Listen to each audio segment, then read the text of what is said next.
All right, thank you so much. Yeah, this is super exciting.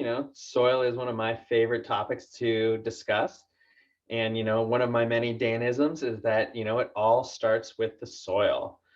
And, we're thinking about soil health, that it's really holistic, and that, it's not just the biology, the chemistry, and the physics, but it's how they all interact and interplay with each other.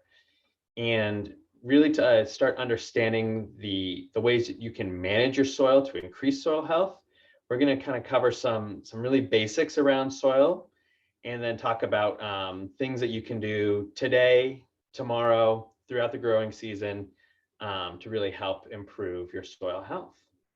So thank you. Next slide, please.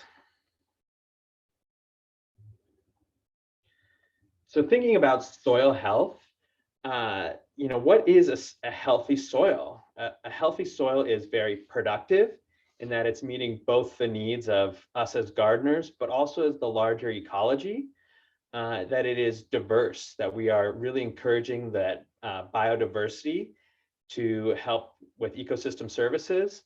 And it's also protected, that, you hear all these horror stories of how much soil is lost to erosion or depletion, and that us as stewards, as gardeners, as farmers, we really need to protect our most valuable resource, soil.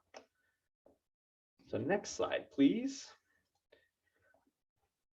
So there's kind of 4 key steps that the Natural Resource Conservation Service, or NRCS, has really identified to protect our soil. And if you haven't engaged with the NRCS, they have lots of really great resources online. And they actually started out as the Soil Science Preservation Organization, and it really expanded after that to incorporate all natural resources. But thinking about kind of these 4 key steps, first is we want to disturb the soil as little as possible. Thinking about that, tilling is it's a tool in our toolbox, right? We hear about no-till gardening, we hear about minimum tilling, and just really trying to be smart about the timing, depth, and intensity of your tillage, and knowing that, if I'm going to plant a really tiny lettuce seed, that I might really need that fine and firm seed bed. Whereas, if I'm doing a big 5-gallon chunky pot transplant, I don't need to till my soil as much. And another, urge that we always have to resist as gardeners, and when it gets beautiful out, this time of year, is to just get out and work in the garden, and don't just till your soil because you're bored or you need the exercise. Maybe try and find something else to do. And then compaction is such an issue too, that thinking about our soil is so important, that the spaces in between particles is what's going to hold air and water. And if we smash all those pores together, our soil is just not going to behave that well for holding on to that water and air that we need to keep healthy plant roots. The second key part is thinking about mulch and cover crops to really armor your soil, that having that living root or just root tissue in that soil will not only feed the biology, but will also kind of tie everything up and really keep it physically attached to each other to reduce erosion. The third step would be increasing diversity both within your growing season and between growing seasons. So this is, not just planting one single flower, one single vegetable, kind of moving away from monocropping if possible, and then also thinking about crop rotation. And then lastly, depending on the ecosystem and if it's appropriate, returning animals to the land. That, here in Colorado in the shortgrass steppes right before the foothills, that there was lots of grazing animals, and that these ecosystems have evolved to support the animals there, so that bring back that synergy, the manure applications, the grazing can actually really help. Next slide, please.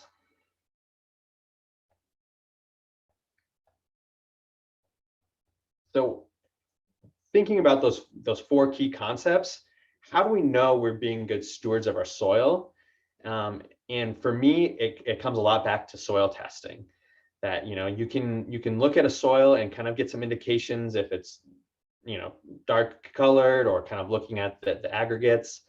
But until you really start soil testing, you're not going to be able to really quantify the differences that you're making in your soil. Kind of thinking about some really key concepts in soil testing. There's a concept in science oftentimes, garbage in, garbage out. And so if you're not taking a representative soil sample, or you're biasing somehow, you're going to receive incorrect data. So how do we sample correctly is really important. And how you do that is using a local soil lab. They will actually give you instructions on how to sample that matches up with their tests. They'll assume certain depths and things like that. And then also using a local lab in Colorado or a neighboring state is really important, because the tests that they use are adapted to our soil types and our climate. And so if you are an alumni of Cornell and really love Cornell, but you're gardening out here, don't send your soil sample out to Cornell, because those tests, you're going to get bad data out. And part of that, garbage in, garbage out idea is sampling that, you want to follow those instructions. And oftentimes you'll take multiple samples from a garden bed or multiple samples from a field, because soil can be so different from one foot to another, and you're really trying to get that nice snapshot of everything. And then looking at what your lab might offer, it's often just best to start with their routine analysis, unless you have really specific concerns. But that's always a great place to start, and it's a great place to start your journey along soil health and quantifying it. All right, next slide, please. So thinking about, you got your soil test, and what might you be most concerned about? The first one is kind of thinking about soil pH. You think about soil pH as kind of the master variable, and that if you were stranded on a desert island and you had a magic wand, and then you could wave your magic wand and you could get one soil test result back, you might want to think about getting that pH tested. And the reason this is so important is because the soil pH will dictate the availability of many of the key plant nutrients. And that, there might be plenty of phosphorus in the soil, but if your pH is incorrect, that phosphorus will be in a plant unavailable form, and you'll start seeing deficiencies. Kind of the other fun thing about soil pH, it's a little confusing units. So it's actually the inverse or negative log of the concentration of hydrogen atoms in a solution. And so as you are moving down in the pH scale, you're actually increasing the total amount of hydrogen atoms, and that a single step in units is a 10-fold increase. So going from 7, which is neutral, to 6 is a 10-fold increase, and then you're going from 7 to 5 is actually a 100-fold increase. And thinking about pH, this is kind of a very classic figure on the right that we see across the top, different pHs, starting from the left as strongly acidic, and then moving over to the right as strongly alkaline. And then on the vertical axis, we see the different nutrients. And then the fatter the bar, the more plant available those nutrients will be. So you can see a lot of this happy fat bars around 6.5 and 7. So that's kind of an ideal soil pH. Here in Colorado, oftentimes we can get, significantly above 7 and into the 8s and 8.5s. So that might start running into some nutrient deficiencies. So we'll talk more about how to kind of identify those and manage those in later slides. Speaking of all the, nutrients a plant needs, I'm going to give you the very helpful mnemonic device of Chopkin's Cafe MG. And so those are the elemental symbols for each element that is essential to plant growth and really all of life. And then additionally that we have in plants, some other micronutrients include manganese, boron, molybdenum, and chlorine. Next slide, please. And I really like this figure because it helps kind of look at visualize what our plants need in terms of nutrients and a little differently. Now we talk about the macronutrients and the micronutrients, and then dividing those macronutrients and micronutrients into the positively charged nutrients, or the cations, and the negatively charged nutrients, or the anions. So next slide, please. So, we talk about the big macronutrient nutrients, and that's NPK, or nitrogen, phosphorus, and potassium. And, nitrogen is the nutrient that a plant needs most of typically. And what's really interesting about a lot of these nutrients is that they're actually mobile within the plant tissue. And so what that means is you'll see these deficiencies in older or lower leaves first. So anthropomorphizing a little bit with our plants, like, they're growing tall, and the highest value real estate is kind of at the growing tips, because they're trying to grow taller to outcompete any other plants that's growing around, kind of create that canopy. And so a plant's growing, it's going great, and all of a sudden it's nitrogen deficient. So what that plant is able to do is translocate that nitrogen that is in lower leaves and lower value real estate, and translocate that all the way up to the top leaves, that high value real estate. So you'll start seeing those nutrient deficiencies lower in the older growth. And so here's some pictures of it. We kind of see that very indicative nitrogen deficiency, kind of general yellowing, less green, and then really yellow leaves at the bottom. And then, phosphorus and potassium, again, seeing these deficiencies at lower leaves first. And then we think about kind of these secondary macronutrients. They're needed, but at much less amounts than NPK. And these are sulfur, calcium, and magnesium. And these nutrients are often immobile in the plant tissue. And so you'll see deficiencies in the upper or younger growth.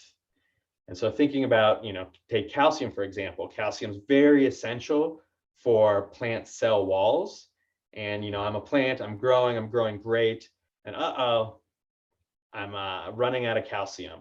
I can't digest my cell walls and translocate that calcium into my high value new or an upper growth, because then I would collapse. And so this is why these are often, we'll see these deficiencies in those tips of the growing point, and that calcium is blossom end rot, that middle one, that really that fruit, that tomato fruit was developing great and then ran out of calcium at the very end. And that we can see in that magnesium picture too, that like it was growing great and then it just couldn't push that last little bit of calcium to the interveinal spaces. And then we have our micronutrients, and this is a big long list of things that are needed in small quantities, but can be very, very important, especially for enzyme activity or for photosynthesis. And again, oftentimes these are immobile in the plants, so we'll see these deficiencies in the upper or younger growth. Kind of a classic example here are both the boron, kind of the sunken crowns of the broccoli plant, and the chlorosis of iron deficiency. So that interveinal yellowing is often very indicative of an iron deficiency in our landscapes. So why do we care about all this, and why are we talking about all this chemistry in soil health?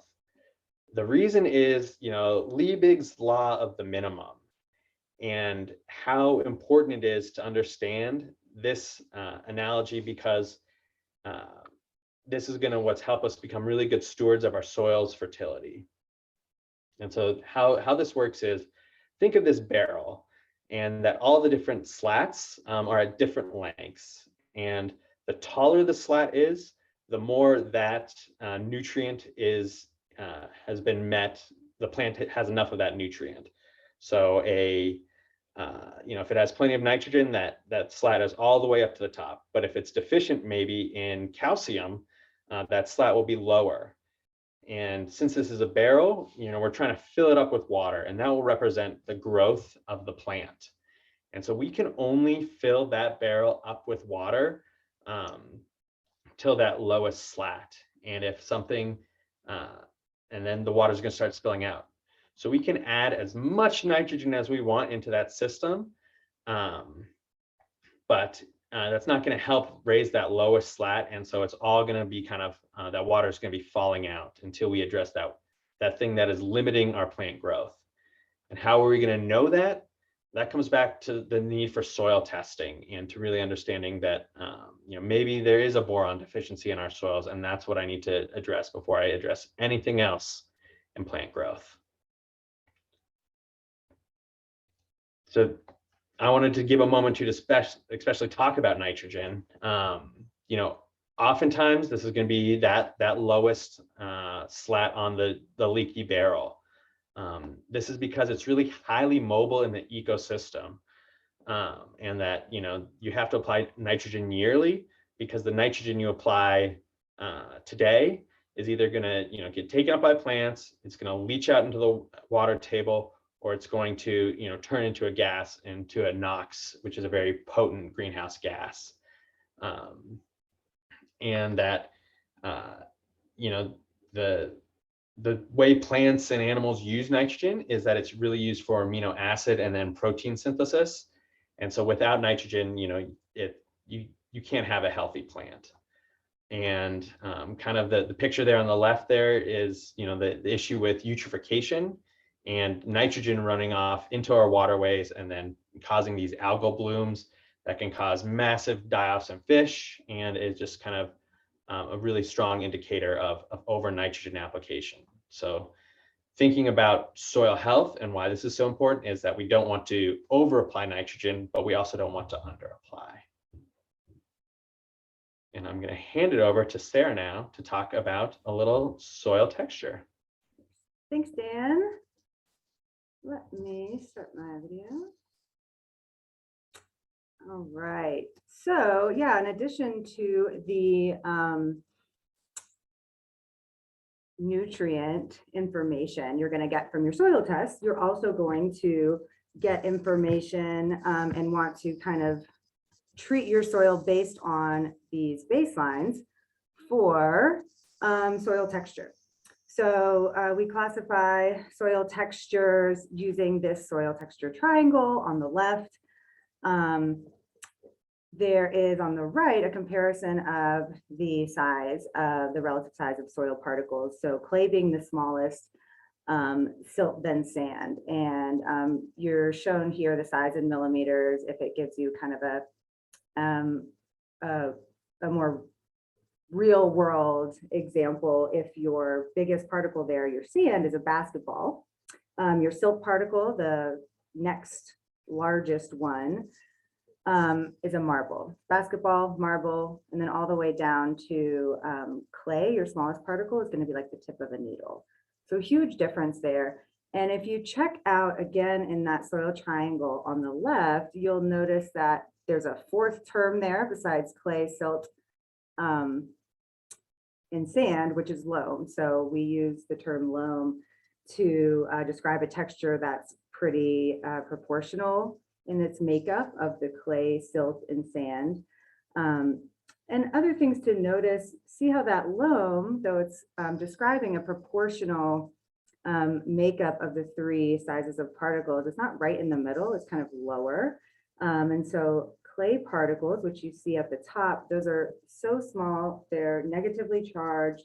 And we need a relatively small amount of clay in the soil to have that soil take on the characteristics of clay.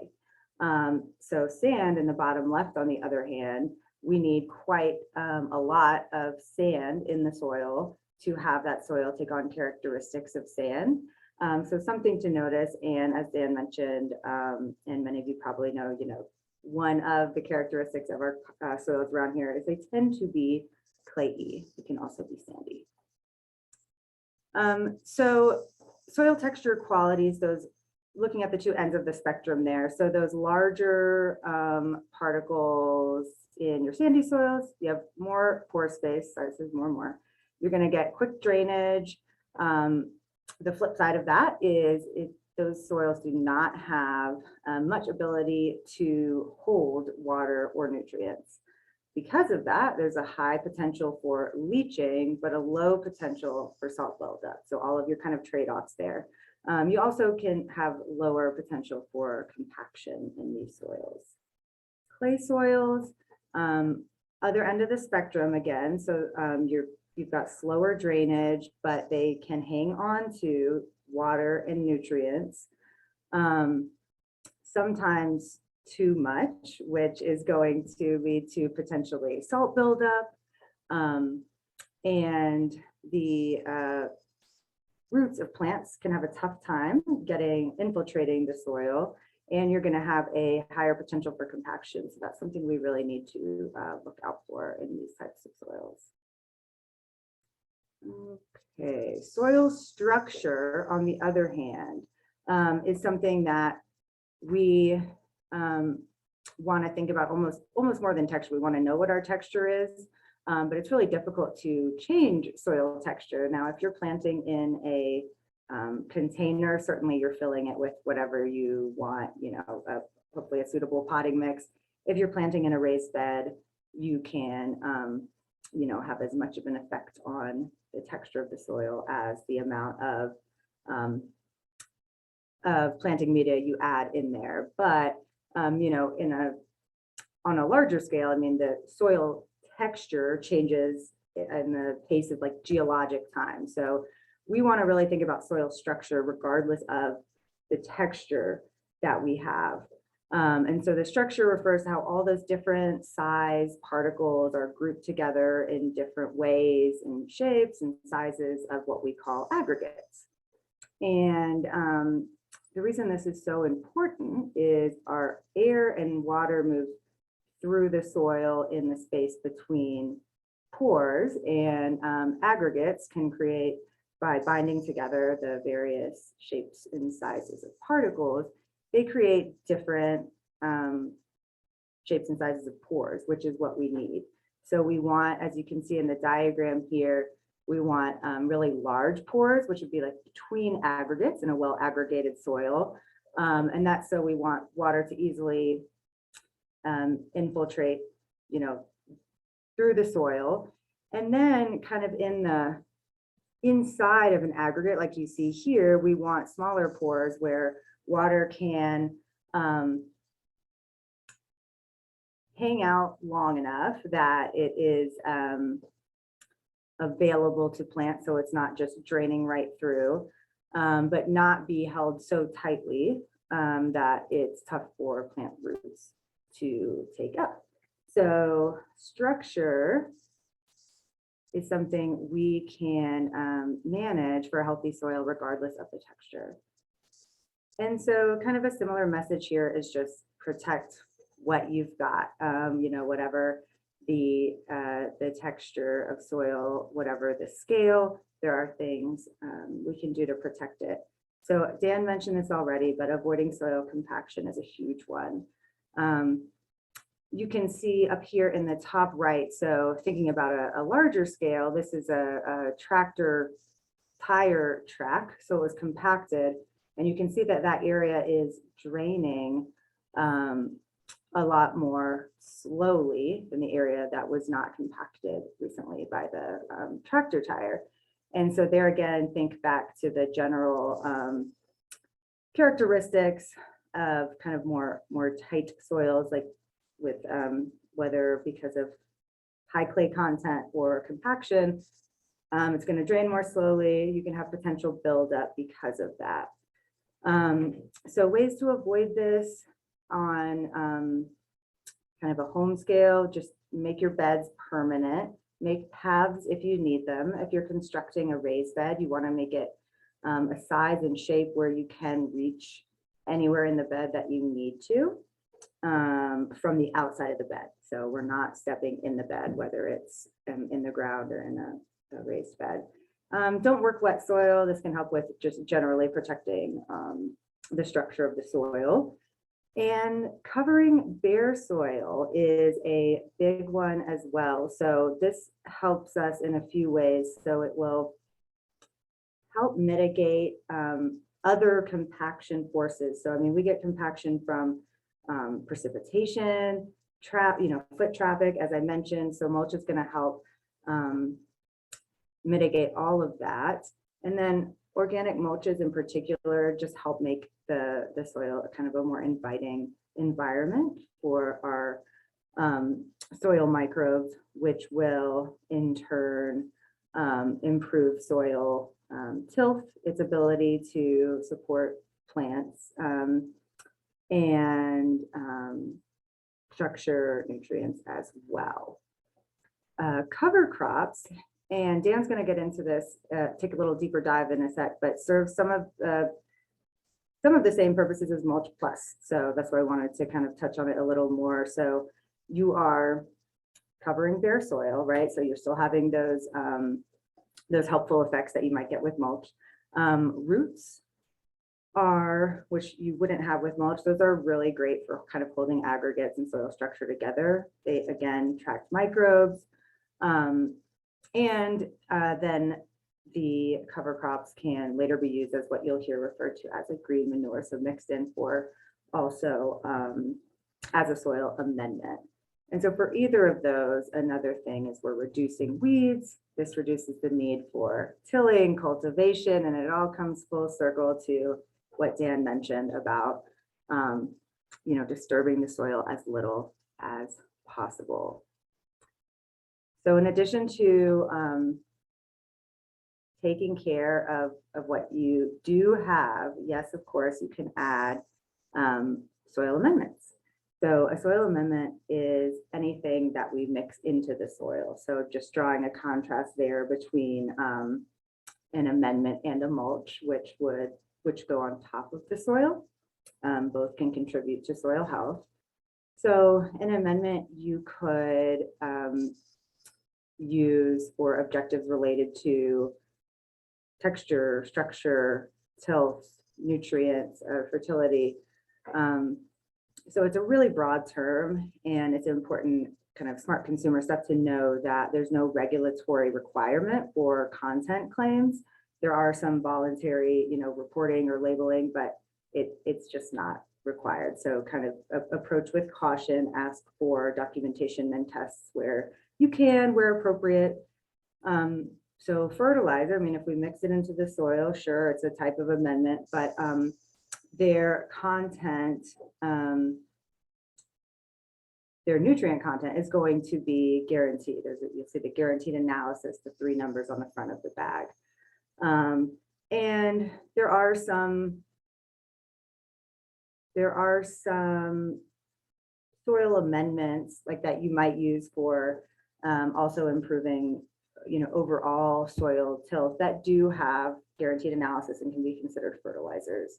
So it's kind of a square, rectangle, Venn diagram things going on with the relationship between all of these. And a little bit of lingo check. So either of these can be, or soil amendments in general, they can be organic or inorganic. And this is mostly the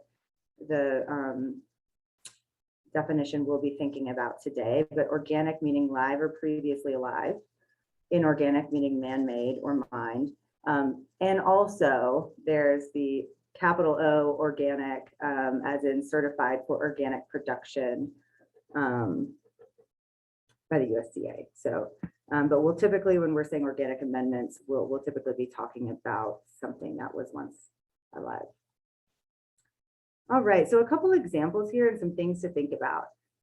Manure, good in a lot of ways. It can increase soil tilth, fertility, water holding capacity. It utilizes waste, right? Animal waste, this is good.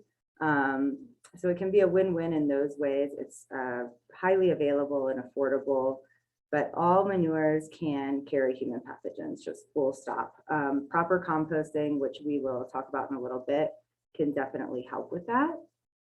Sphagnum peat is a good one for increasing water and nutrient holding capacity. There are some concerns with over harvesting it. It used to be thought of more of a easily renewable resource, but as we sometimes do, we've overdone it a little bit. It's also a kind of costly, so this is not something you're looking to use on a large scale.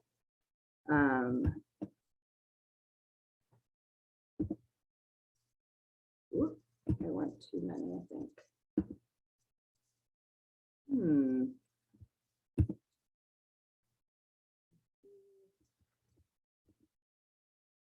I'm seeing a slide that you guys don't see. I'm not sure why my screen share isn't doing this, but I will tell you about the next slide, which touches on biosolids, biochar, and a few others. So biosolids is our sewage, sludge byproducts. So sometimes these will be available from municipalities. They can have heavy metals, they can have high salt content, generally something to be to avoid for home food growing. Sometimes they can be approved for commercial production. Biochar is one that seems to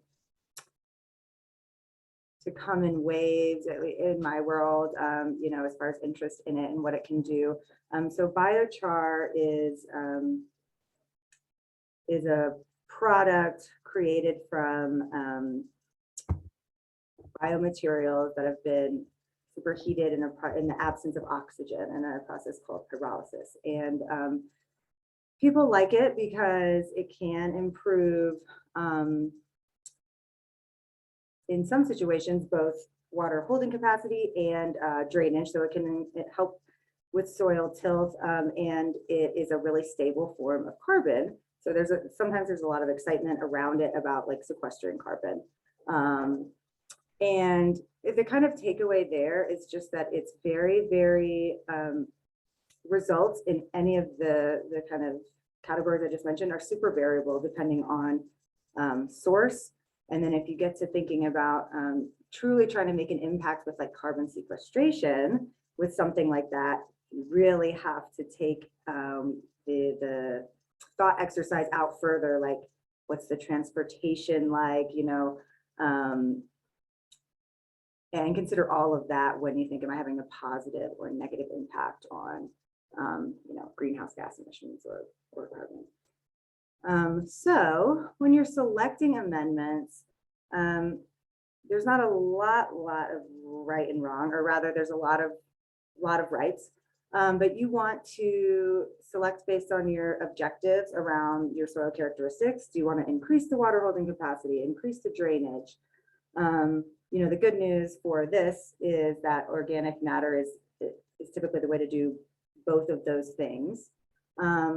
Looking at the salt and pH of the amendment, how long it will last in the soil. Do you need quick results? Do you want to have an amendment that you don't have to reapply often? And just working with the environment you're in. So things we avoid in Colorado, mountain peat. It is way more difficult than sphagnum peat to rejuvenate that ecosystem and that resource. And then wood ash has a high pH, which again, our soils typically do. So we're adding to that problem, and high salt. Lime also is going to raise that pH. And I will now let Dan go into, we're going to talk about a couple of our favorite strategies here. He'll start with cover crops, and then we'll look at compost. Is that showing up for you, Dan? No, but I am pulling it up right now. So we'll just have a quick switcheroo. You want to stop share, then I will start. Sure. Share. Thanks. Let me just get this set up.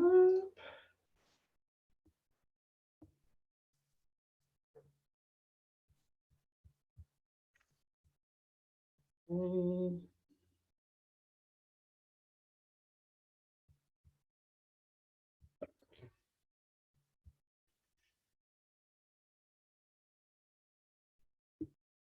Is everyone seeing that now? I don't. You guys, oh, I got it. Okay, Looking good. great. Where we're supposed to be. All right. And it's a little small. Yep, I will get it.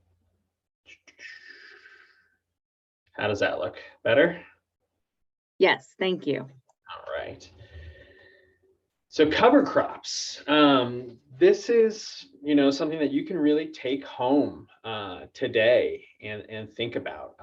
This is a great tool in your toolbox for a garden at any scale, from 10 square feet to thousands of acres. And a cover crop is, a grass, legume, or other plants, oftentimes a brassica, that can be planted either before, during, or after a cropping season. And thinking about just some other terms you might run into, green manure is another word for a cover crop that actually you will kind of till in and incorporate into the soil to help kind of feed that soil. Well, Dan, did you just say till, right? Like that, I thought you said don't till. That's the thing, right? These are all tools in the toolbox, and that maybe the net positive benefit of growing a cover crop and incorporating that or tilling that into soil will be beneficial. And so how I like to think about gardening and cover crops is, photosynthesis, right? Like these are leaves collecting sunlight and converting that sunlight into carbon. And so how can we capture as much sunlight in a growing season and have that feed our plants and feed our soils and incorporate that together? So, the worst thing we can do is just leave bare soil without any living roots or any living shoots and leaves in there, kind of helping cycle that sunlight into our soil. Lots of other benefits too with cover crops. They help reduce erosion, keeping that soil intact, keeping it all tied together. They can suppress weeds. I'm going to admit it. I'm a lazy gardener. Like I hate weeding. So if I could use nature to do my weeding for me by creating a nice shaded canopy, that sounds amazing to me. Fixing nitrogen.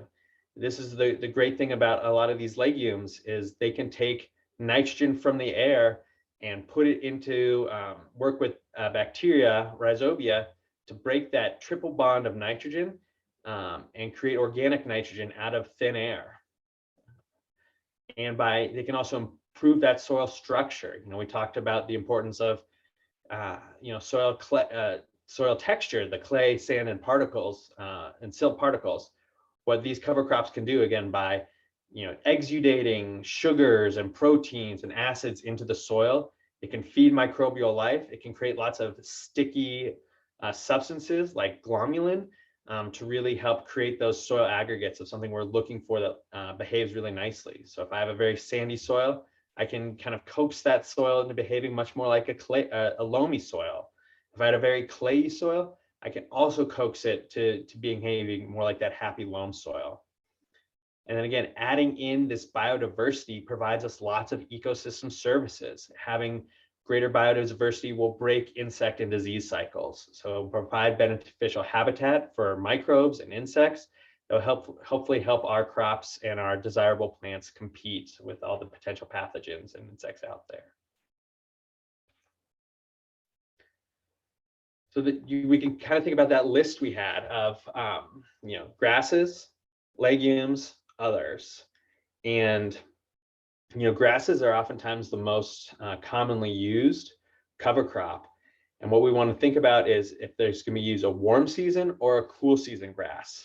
So when we say warm season, that's a C4 photosynthetic grass or versus a C3 cool season grass. But I like the terms warm and cool season because it helps us identify what their ideal growth habit is and how we can fit them into our garden.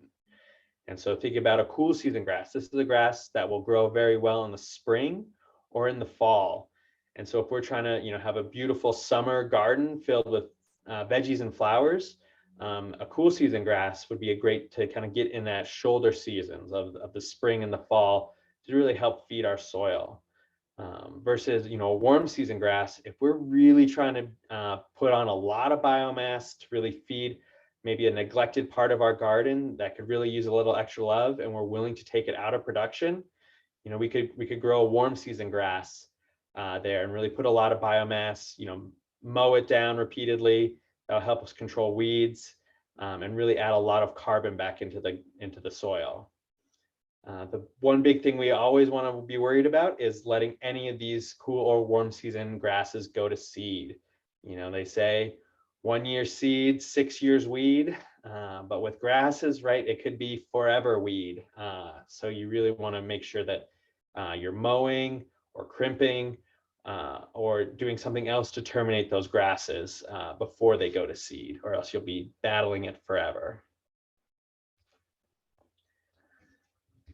Then thinking about legumes, these are often cool season, and so they will again fit in the kind of spring or the summer, or spring or the fall. And that I really like combining them, combining a certain combination of clover and vetch with oats to really create a nice little mix. And we'll talk about mixes again in the next slide. If you're really having a troubling part of your garden that's been taken over by bindweed or thistle, planting it in alfalfa for 3 to 5 years and just mowing it and managing it is one of the best ways to use integrated pest management and not use a chemistry to control those really difficult perennial weeds. So again, but we're always thinking about, we want to have this productive garden space, and taking space out to cover crop is going to be tricky, just to make sure we're timing it right. And what I often see is gardeners going down the cover crop rabbit hole, right? You start thinking about cover crops and you're like, oh my gosh, I'm going to create this most amazing mix of cover crops that's going to do everything. I'm going to put in some tillage radish for my brassica. I'm going to put in 3 different types of grasses, put in 4 different types of legumes, and I'm just going to create this amazing thing. I want everyone to step back and remember that Liebig's law of the minimum, and really putting on that hat of like, okay, what is my real limiting factor of growth here? Is it there's not enough soil organic matter? Is there not enough nitrogen? What can I really do to help the soil? And focus on that and select 1 or 2 cover crops in your mix to really focus on that first. When you're thinking about creating these mixes, again, you want to have create a nice, again, an end state where the grasses are actually at a lower seeded rate, because they're going to be really competitive and might choke out any kind of less competitive seed that you put in there, like a legume or a brassica. And so you're just trying to reduce that amount, and then kind of would seed your other cover crop seeds at a kind of a full monoculture rate. So there's going to be some math involved, but hopefully that doesn't scare anyone out to creating a really great cover crop mixture. All right, thanks, Dan. On to another one of our strategies that can be used at almost whatever scale. Compost, it's a verb and a noun. We compost and we make compost. Next slide, please, Dan, and thanks for taking that over, by the way. So benefits of composting in one kind of category, we're using what would be waste. So we're reducing the volume of material. We are, taking that waste out of landfills, reducing greenhouse gases, and then we also get to have a very useful soil amendment that we can use. And as a soil amendment, it's pretty chemically stable. It's great for soil microorganisms. It sequesters carbon, again, because it's stable, sequesters carbon into the soil. So when done well, compost is an excellent amendment and process and use of waste. Could you do next slide, please? So compost defined, we're going to go through each of these. It's the managed biological oxidation process that converts heterogeneous organic matter, like you see in the photo here, to a more homogeneous fine particle humus-like material. So let's break this down. If you could go next slide, please. So first, it's managed. That means that you, the one who is composting, this is the verb part, right? You need to provide the ideal carbon to nitrogen ratio. We'll talk about this quite a bit more. Provide the oxygen for the oxidation process. So this is where we turn our compost piles, and provide the water. So particularly in Colorado, composting won't just happen without you for the most part. Next slide, please. Biological, so it's managed biological. This is where the microorganisms come in. We have loads and loads of bacteria and fungi in our soil and our compost systems. They metabolize the carbon and nitrogen. They grow. We want them to grow because that makes the composting happen more effectively and more quickly. So essentially, we're farming microorganisms, which is fun. Next slide, please. So we have managed biological oxidation process. So oxidation, meaning in the presence of air. And so our microorganisms need to have this for respiration. And remembering that oxygen as well as water is going to be in the pore spaces in soil profile in your compost pile. And we can use bulking material to create more space for air. And again, turning our piles also helps with this. Next slide, please. So the heterogeneous organic matter, this is our inputs, right? And so you guys are probably familiar with, generally speaking, what types of things can go in here.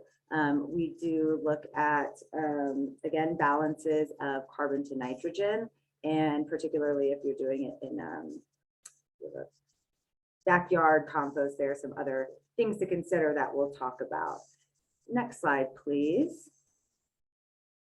And finally, what you hope to get from your composting is something that looks like this lovely compost.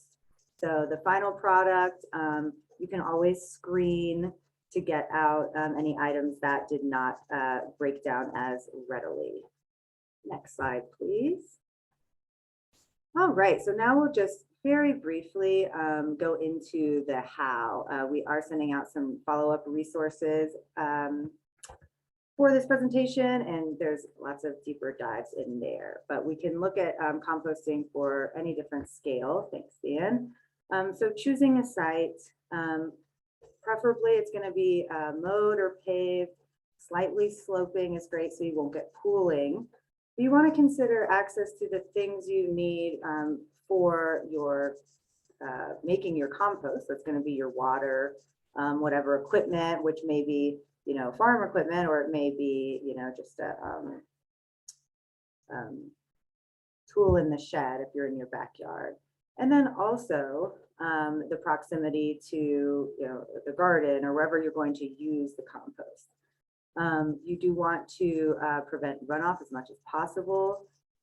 Wind protection is not always possible, but it can be helpful if you can swing it, particularly maybe in a backyard composting situation.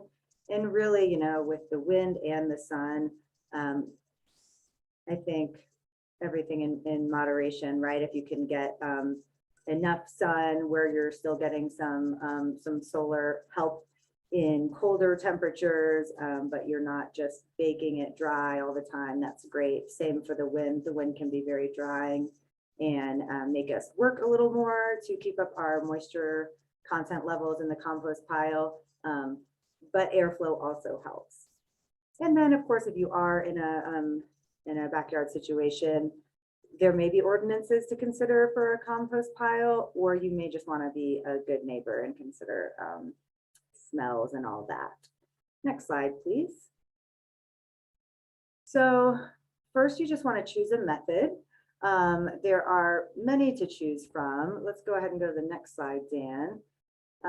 They all use kind of the same concept. So I think it's interesting to look at whether or not this is your scale, a windrow, which is a large scale method for making compost. So what you're looking at here is kind of a head-on view or like a cross section of a windrow. So they're longer. It's a pile that's longer than it is wide. There are a couple of different ways to introduce the air, which we know we need, right? Oxidation process. And actually, let's go ahead to the next slide, please, because it shows a nice view. So here we can see some side and angled views of a windrow. So if you see the pipes coming out in the second drawing and in the bottom photo. So this is an example of how air is passively introduced into the system. Or if you actively aerate your pile, that you will just be turning it often because of the size using, special machinery. But again, same ideas that we're using for backyard compost setup. Next slide, please. So in vessel or in container composting, this I think covers a wide range of what we might do in our backyard. So you can get these, the smaller kind of easily turnable vessels like you see on the right. And this one is a DIY, but this is the type of thing, they also is available prefab at a big box store. It's quite easy to build an effective bin at minimum if you're not going to build a turning vessel. Let's go next slide, please.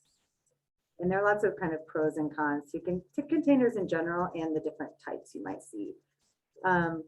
So you can maintain a minimum pile size. This is a pro. Controlling the mess and a little bit the odor, I think, is a big one for a lot of people in backyard composting situations. You also, though, depending what kind of setup you have, your turning may or may not be as easy as it might be if you don't have a container, so you have very easy access to it. And just in general, the kind of troubleshooting, which totally happens, is normal, can be tough when everything is inside a container that you can't easily see or access. Next slide, please. Vermicomposting, another potential method, can also be used in conjunction with others. This is typically not done on a large scale, but can be useful for your backyard gardener, and we have included some resources for that as well. You can go next, please, Dan. So the inputs, this is where I think a lot of the, as Dan said, similar to cover crops, there's math involved, but you can troubleshoot it easily, and we'll talk about that a little bit. So the big pieces we're gonna talk about are carbon and nitrogen. And you'll see this a lot when people talk about composting, the carbon to nitrogen ratio. And it's helpful, I think, to kind of game out what kind of conditions or products you might get if your carbon to nitrogen ratio is off. So thinking about the carbon as the fuel and the nitrogen as the fire. So let's keep that in mind, and we'll go next slide. So the initial carbon and nitrogen ratio you want is 25:1 or 30:1. If the carbon to nitrogen ratio is less than 20:1, you can get various issues, smells, pests, and we'll include some troubleshooting for if you see X issue, what might that tell you about your compost or your composting process. You also see, to give you an idea what 20:1 looks like. So a finished product of compost, we want to be about 10:1 carbon to nitrogen ratio. Some folks say when you're lower than 20:1, like some people will just throw that in the garden. So that's really getting quite low, but not low enough to have an ideal finished product. And then if you have much higher carbon to nitrogen ratio than you want, the breakdown into the finished compost product is going to happen much slower. And keeping in mind, when we talk about carbon to nitrogen ratio, we are talking about dry weight. So let's go next slide, please. And this is especially important because our nitrogen inputs, which is like your food waste, your kind of recently alive yard waste, like your cut grass, plant material, and other crop residues. Most of the high nitrogen inputs tend to be wet when we put them in, unless you do something with them beforehand. Let's go next slide, please. And most of your carbon inputs tend to be dry. So this is your browns, if it's helpful to think of it that way, dried leaves, straw, bark, branches. And so looking at you would not compare by weight for, and they're kind of just harvested state because one is typically wet and one is typically dry. Let's go next slide, please. Manure actually can be a different, can have pretty different carbon to nitrogen ratios depending on where it's from, what type of animal. So you may have bedding included, which no surprise, that is quite dry and quite high carbon to nitrogen ratio. On the other end of the spectrum, you've got, very wet, like your cattle, swine, and quite nitrogen rich. And so manure is one that you'll want to look into and can't kind of paint with a broad brush for adding it to the pile. Let's go next slide, please. And particle size, this is another just helpful kind of tip. So the greater the surface area, meaning the smaller the particle size, the faster things are going to decompose. I think this is pretty intuitive, but you can absolutely affect this even as a backyard composter. I mean, depending on your scale, you're chopping up your food waste a little more on the cutting board before you toss it in the compost bin. Maybe it's the lawnmower, maybe it's a chipper. So this is a way to kind of course correct or just speed things up. Next slide, please.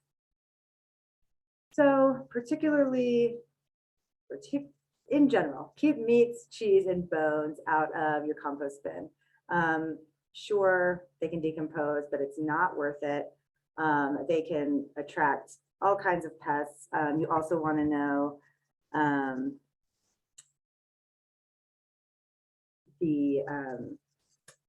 where your inputs come from. So yes, if you've gone through a totally complete invalid composting process, it's going to eliminate a lot of those issues that you might see as far as pathogens or herbicides, for example, weed seeds. So issues with your inputs. A complete compost is going to help with that, but not everything. So you don't want to, you may have herbicides that will not degrade. You may have other medications that did not degrade for your animals. So heavy metals, again, not always an issue, but keep that in mind for, or not often an issue for your biosolids. Next slide, please.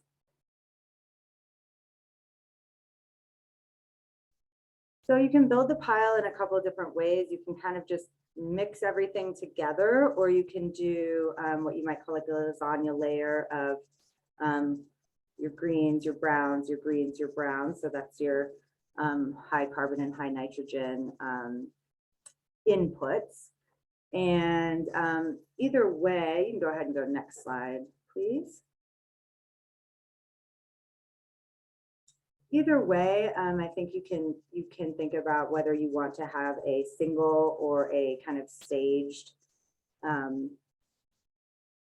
bin or container setup, because at some point, right, if I'm adding inputs every day and it's one pile, then that pile is never going to be fully done because I just threw another banana peel in there or what have you. So you know, you can handle that a few ways. You can have staged containers or staged areas. You can just chill out with the inputs for a little bit and store them. And or when you get to your finished product, you can just screen if there's anything that hasn't degraded as readily. So a few maintenance tips. We talked about water before. Think about a wet sponge as far as how it should feel.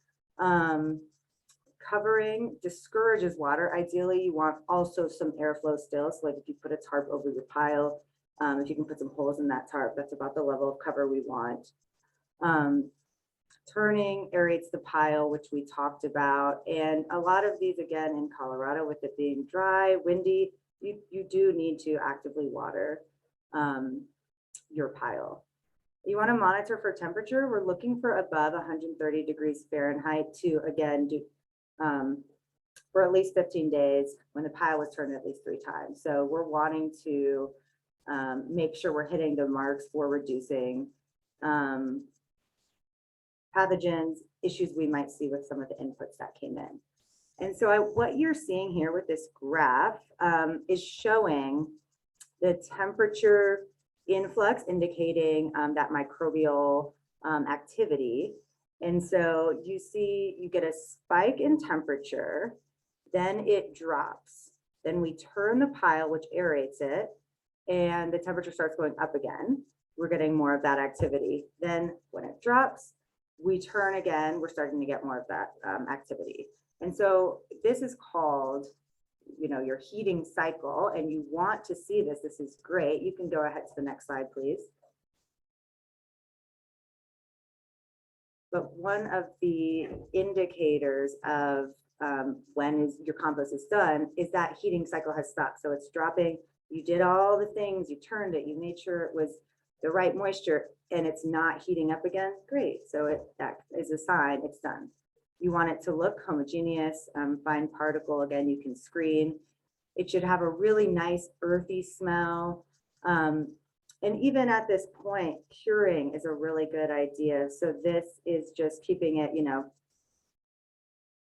a little moist, not soggy, turning it every now and then for 1 to 2 months, even more. And this just really stabilizes it and makes it a more useful and reliable soil amendment. All right, you can go next, please. And so you want to be sure that that compost is mature. And we talked about how to do that. You can look for signs like the heating cycles. You also can absolutely test your compost, just like we recommend testing your soil. You can go next slide, please. And like everything we've talked about, I mean, over application is absolutely still an issue with compost.